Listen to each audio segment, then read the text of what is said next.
दोस्तों अस्सलाम वालेकुम, आदाब। वैसे तो आप सब मुझे जानते ही हैं, लेकिन जो लोग मुझे नहीं जानते हैं उनके लिए मैं अपना तारुफ करा देता हूं।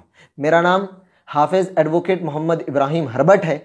मैं मुंबई की बॉम्बे हाई कोर्ट और एनआईए स्पेशल कोर्ट और महाराष्ट्र की अलग अलग कोर्ट्स में काम करता हूं। 2010 में जब मैंने अपना हिफ्ज़ मुकम्मल किया तो मेरे उस्ताद जो थे उन्होंने ये कहा कि तुमको मुसलमानों के लिए काम करना चाहिए, और उसके बाद मुसलमानों के इंसाफ के लिए मैंने लॉ की तालीम हासिल की। और उसी के बाद से मैं वो मुस्लिम बच्चे जिनको झूठे टेररिस्ट केसों में फंसा दिया जाता है उनके लिए मैं मेहनत कर रहा हूँ। मैं किसी ऑर्गेनाइजेशन के लिए काम नहीं करता हूँ, मैं फुल फ्लेश खुद से ये काम करता हूँ। और यकीन जानिए आज तक मुझे कभी भी इस बात का ना दुख हुआ और ना कभी डर हुआ। कई बार लोगों ने मुझे जो है धमकियां दी, कई तरीके से मुझे डराया गया, मुझ पर कीचड़ उछाला गया, लेकिन कसम खुदा की मुझे आज तक डर नहीं लगा। लेकिन आज मुझे डर लगा है। आज मैं बताता हूं आपको क्या हुआ। दोस्तों, मैं दरअसल परभनी के 4 बच्चे हैं, मुस्लिम बच्चे, उनको एक झूठे केस में, टेररिस्ट केस में फंसा दिया गया है। उसके अंदर जो है अक्यूज नंबर 2 मोहम्मद शाहिद खान, उनके जो है लिए मैंने कोर्ट में एक अर्जी लगाई है। कुछ डॉक्यूमेंट्स जो हैं वो मुझे निकलवाने हैं, क्योंकि उनको जो है लॉ की तालीम हासिल करना है। उसके लिए हमने एक writ petition Bombay high court में लगाई है, और उसके लिए कुछ बॉम्बे हाई कोर्ट ने हमसे डॉक्यूमेंट मांगे हैं। मैंने एनआईए की स्पेशल कोर्ट में एक एप्लीकेशन लगाई है जिसके डॉक्यूमेंट्स कल मुझे जो है मिलने वाले हैं। इसके लिए मैं फ़िलहाल मुंबई में हूँ और कल मुझे यहाँ पर रुकना है, इसलिए मैं जो है अभी फ़िलहाल मुंबई में हूँ। हुआ यूँ कि आज जुमा के दिन तकरीबन 12 से 12:30 के दरमियान मुझे मेरे घर से फ़ोन आया कि मेरी छोटी बहन की बेटी जो तकरीबन 3 से 3.5 साल की है वो कहीं दिखाई नहीं दे रही है, कहीं खो गई है। मेरे भाई और मेरे घर के सारे लोग उसे ढूंढने लगे, और तकरीबन 2 घंटे के बाद हमको ऐसी न्यूज़ मिली कि हमारी जो बच्ची है वो जो है परभनी के कोतवाली पुलिस स्टेशन के अंदर वहाँ पर है, और आप जाकर वहाँ पर उसे ले सकते हैं। मेरा जो छोटा भाई है जो फ़िलहाल पूना के लॉ कॉलेज से लॉ कर रहा है, अब्दुल रहमान, उससे घर वालों ने कहा कि तुम पुलिस स्टेशन जाओ और बच्ची को लेकर आओ। वो पुलिस स्टेशन पहुंचा। पुलिस स्टेशन पहुंचने के बाद उसने देखा कि वो बच्ची वहां पर थी। वो बहुत ज़्यादा डरी हुई थी और वो रो रही थी। जब उसने उसको जो है गोद में उठाना चाहा तो वो बच्ची डरी हुई थी, पीछे हो गई। तो उस पुलिस वाले ने कहा कि तुम इस बच्ची के कौन हो? उसने कहा कि मैं इस लड़की का मामा हूँ। तो उसने कहा कि आप इसकी माँ को यहाँ पर बुलाइए। मेरे भाई ने कहा कि उसकी माँ की तबीयत बहुत ज़्यादा ख़राब है और उसकी माँ यहाँ पर आ नहीं सकती है, और उसके फादर जो हैं वो हैदराबाद में हैं, तो आप मुझे बच्ची दे दीजिए। उसने कहा कि नहीं, आप बच्ची को लेकर नहीं जा सकते हैं, आप एक काम करिए, किसी और को भी बुलाइए। मेरे भाई ने हमारे बड़े भाई को फ़ोन किया, और मेरे बड़े भाई जो है वो किसी काम में मसरूफ़ थे। उनको पुलिस स्टेशन आने में तकरीबन आधा घंटा लग गया। जब वो वहाँ पर आए तो मेरे भाई ने कहा कि सर, मेरे बड़े भाई आ गए हैं, हम दोनों वेरीफाई कर रहे हैं बच्ची को, आप प्लीज़ हमको बच्ची दे दीजिए। तो अब सुनिए उस पुलिस वाले ने क्या कहा। उस पुलिस वाले ने कहा कि तुम मुसलमान 25-25 जिहादी पैदा कर देते हो और पैदा करके जो है सड़कों पे छोड़ देते हो, उनको संभालने की जिम्मेदारी हमारी है क्या? जब तुम उनको संभाल नहीं सकते हो तो पैदा क्यों करते हो? ये बात कही उसने। मेरे भाई ने कहा कि सर, आप क्या बोल रहे हैं? आप एक जिम्मेदार ऑफिसर हैं, आपको इस तरह की भाषा का उपयोग करना और इस तरह के अल्फाज इस्तेमाल करना जो है ये शोभा नहीं देता है।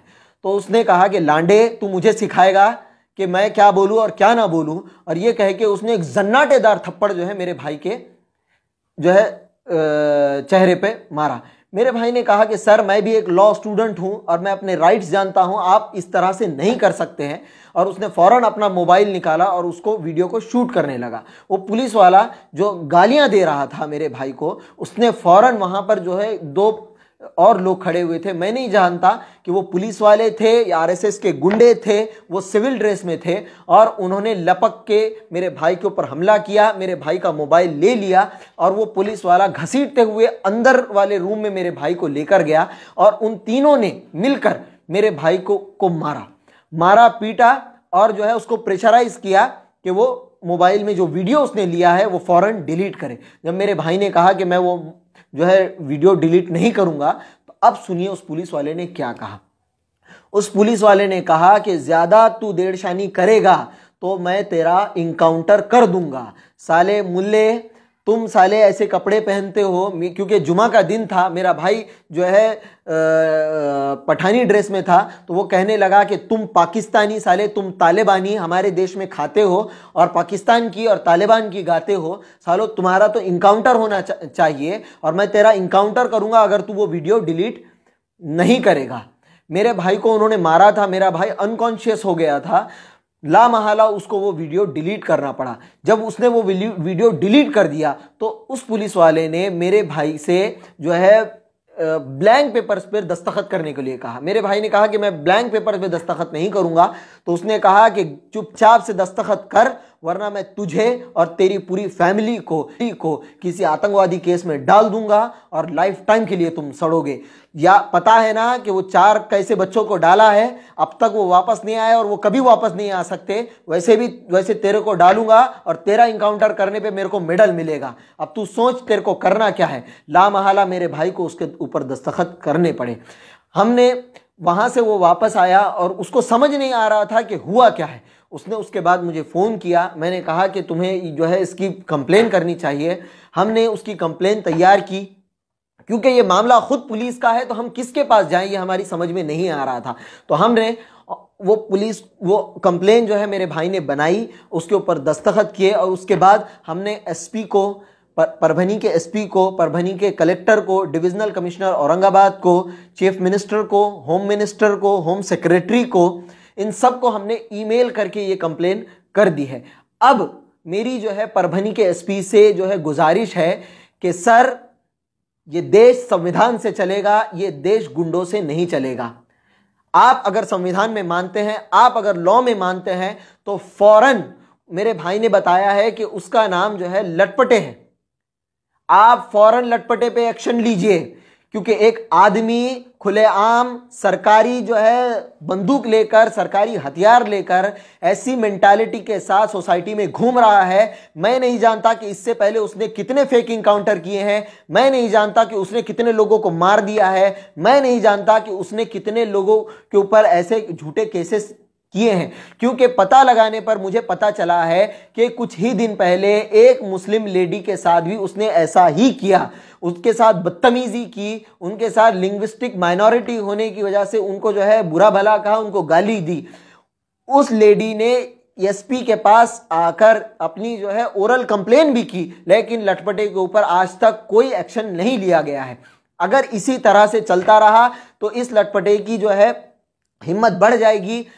ये आज बोल रहा है, ये खुलेआम जो है मुस्लिम नौजवानों को कत्ल कर सकता है, मुस्लिम नौजवानों का फेक इनकाउंटर कर सकता है। तो मेरी अब परभनी के कलेक्टर, परभनी के जिम्मेदार और डिविजनल कमिश्नर से और चीफ मिनिस्टर ऑफ महाराष्ट्र से, होम मिनिस्टर ऑफ महाराष्ट्र से, होम सेक्रेटरी से ये गुजारिश है कि फौरन इसके ऊपर कॉग्निजेंस लिया जाए और इस मामले को जो है संगीन से लिया जाए। और मैं परभनी के मुसलमानों से और ख़ास तौर पे वो लोग जो संविधान में भरोसा रखते हैं, मैं उनसे सपोर्ट चाहता हूँ। भाइयों, आज तक मुझे बहुत सारे लोगों ने धमकियाँ दी, लेकिन मैं कभी नहीं डरा। लेकिन आज मैं डर गया हूँ, आज मैं डर गया हूँ। आज मुझे आपकी सपोर्ट की ज़रूरत है। प्लीज़ आप लोग एसपी से जाकर बात करिए। मैं फ़िलहाल नहीं आ सकता हूं परभनी, मैं मजबूर हूं, मुझे उस बच्चे के लिए कोर्ट में जाना है। आप प्लीज़ मेरे भाई से कांटेक्ट करिए और जो है मेरे भाई को एसपी के पास लेकर जाइए और एसपी को बोलिए कि फ़ौरन उसको सस्पेंड करें, वरना जो है आज मेरे भाई के साथ हुआ है। क्योंकि मेरा भाई जो है एक लॉ स्टूडेंट है, मैं लॉयर हूँ, इसलिए ये कंप्लेन कर रहा हूँ। पता नहीं कितने जो है इलिटरेट लोगों के साथ उसने जो है किया होगा और कर रहा होगा। आप प्लीज़ फौरन इसके ऊपर कॉग्निजेंस लीजिए और उसके ऊपर एक्शन लीजिए। शुक्रिया।